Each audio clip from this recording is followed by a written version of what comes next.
ഹരി ഓം. ശ്രീമദ് ഭഗവത്ഗീത 18-ാം അധ്യായമായ മോക്ഷസന്യാസ യോഗത്തിൻ്റെ തുടർച്ച.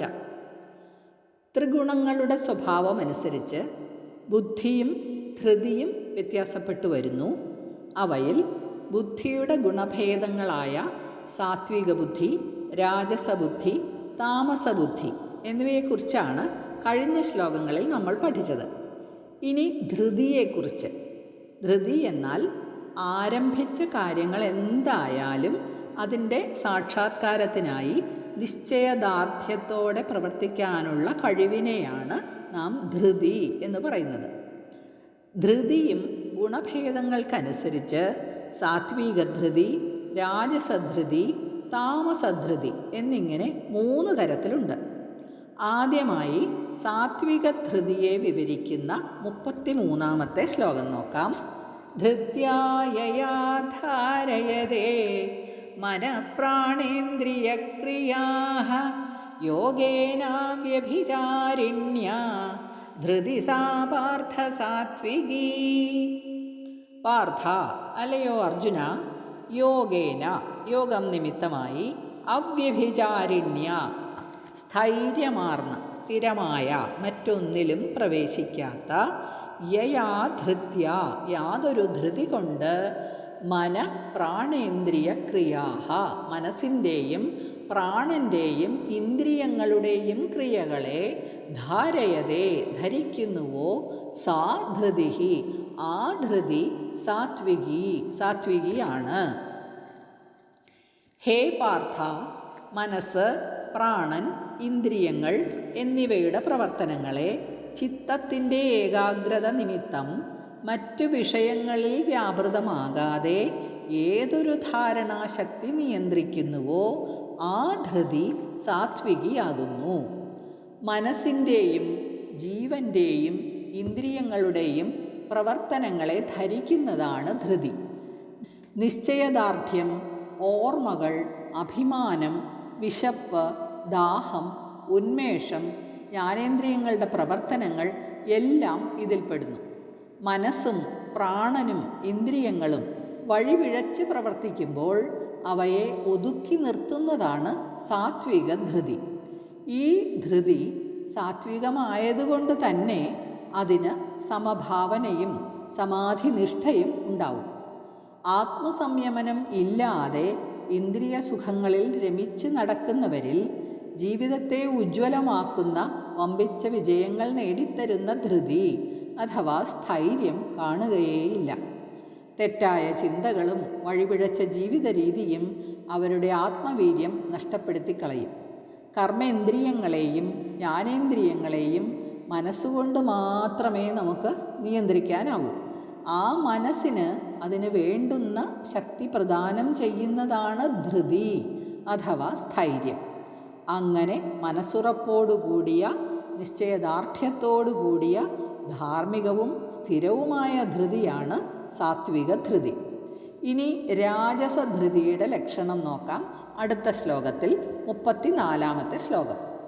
യയാദു ധർമ്മകാമാർത്ഥാൻ ധൃത്യാ ധാരയതേർജുന പ്രസംഗേന ഫലാകാംക്ഷി ധൃതി സാ പാർത്ഥ രാജസി. അർജുന, ഹേ അർജുന, യയാ ധൃത്യാതു യാതൊരു ധൃതി കൊണ്ടാകട്ടെ, ധർമാർത്ഥകാമാൻ ധർമ്മ അർത്ഥ കാമങ്ങളെ, ധാരയതേ ധരിക്കുന്നുവോ, പ്രസംഗേന ചേർച്ച കൊണ്ട്, ഫലാകാംക്ഷി ഫലാകാംക്ഷയുള്ളതും ആയിരിക്കുന്നുവോ, പാർത്ഥ അല്ലയോ അർജുന, സാ ധൃതി രാജസി ആ ധൃതി രാജസിയാകുന്നു. അല്ലയോ അർജുന, യാതൊരു ധൃതി കൊണ്ട് ധർമാർത്ഥകാമങ്ങളെ ധരിക്കുന്നുവോ, അവയോടുള്ള സംഘം കൊണ്ട് അതതിൻ്റെ ഫലത്തെ കാക്ഷിക്കുന്നുവോ, പാർത്ഥ ആ ധൃതി രാജസിയാണ്. ധർമ്മം, അർത്ഥം, കാമം, മോക്ഷം എന്നിവയാണ് 4 പുരുഷാർത്ഥങ്ങൾ. അതിൽ മോക്ഷത്തെ വിട്ടുള്ള പുരുഷാർത്ഥങ്ങളെ ത്രിവർഗം എന്ന് പറയും. ഈ ത്രിവർഗമാണ് സംസാരത്തിന് കാരണമായി വരുന്നത്. രജോ ഗുണികൾക്ക് ധർമ്മ അർത്ഥ കാമങ്ങളിൽ മാത്രമേ താല്പര്യമുള്ളൂ. പരമപുരുഷാർത്ഥമായ മോക്ഷത്തിൽ താൽപ്പര്യമില്ല എന്നർത്ഥം. അവർ ധർമാർത്ഥകാമങ്ങളിൽ വ്യാപരിക്കുന്നത് അവയുടെ ഫലം അനുഭവിക്കുക എന്ന ലക്ഷ്യത്തോടെയാണ്. സ്വർഗപ്രാപ്തിക്ക് വേണ്ടി അവർ ധർമ്മമനുഷ്ഠിക്കുന്നു. സ്ഥാനമാനങ്ങളും അധികാരവും നേടാനായി അവർ അർത്ഥത്തെ ആശ്രയിക്കുന്നു. വിഷയസുഖം കൊണ്ട് സംതൃപ്തി നേടാം എന്ന ചിന്തയിൽ കാമത്തെയും ആശ്രയിക്കുന്നു. ഇവിടെ ഒരു കാര്യം ശ്രദ്ധിക്കേണ്ടത്, സാത്വിക ധൃതിയുള്ളവൻ അർത്ഥകാമങ്ങളിൽ അധികം പ്രവർത്തിക്കില്ല. ധർമ്മത്തിൽ പ്രവർത്തിക്കും, എങ്കിലും അത് ഫലം ഇച്ഛിച്ചുകൊണ്ടുള്ള പ്രവർത്തനമായിരിക്കില്ല. ഇനി താമസധൃതി എന്താണെന്ന് നോക്കാം 35-ാമത്തെ ശ്ലോകത്തിൽ. യയാ സ്വപ്നം ഭയം ശോകം വിഷാദം മദമേവ ച ന വിമുഞ്ചതി ദുർമേധാ ധൃതി സാ പാർത്ഥ താമസീ. പാർത്ഥ, ഹേ അർജുന, ദുർമേധ ദുഷ്ടബുദ്ധിയായവൻ, യയാ യാതൊന്നുകൊണ്ട്, സ്വപ്നം ഉറക്കത്തെയും, ഭയം ഭയത്തെയും, ശോകം ദുഃഖത്തെയും, വിഷാദം മനസ്സിൻ്റെ ക്ഷീണത്തെയും, മദം ച മദത്തെയും, ന വിമുഞ്ചതി വിടുന്നില്ലയോ, സാധൃതി ആ ധൃതി, താമസീ ഏവ താമസി തന്നെയാണ്.